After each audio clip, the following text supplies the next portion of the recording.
The prefrontal cortex, it becomes quote unquote frozen when people become drug addicts. They don't have that part anymore. Like, they can't think straight, and they can't think about the consequences that taking the drug is going to cause them, because that's what the prefrontal cortex does. So I'll give you an example. If your prefrontal cortex is working normally, you will think about the consequences that certain things are going to cause. So for example, if I want to have a third drink, then I better not drive but call an Uber.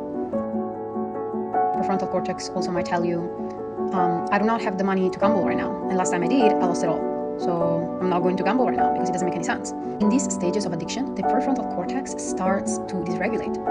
And so let's say you do not have the money to pay for your drugs. So you are thinking about, okay, I'm going to steal money from my parents to get the drugs.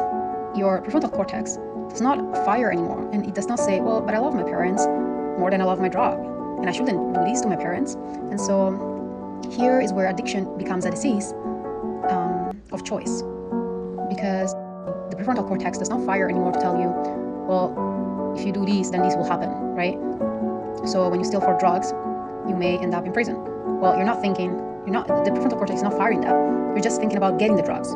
It's almost like you are just using your reptilian brain, and you're just thinking about survival. And the only thing that keeps you alive is the drug.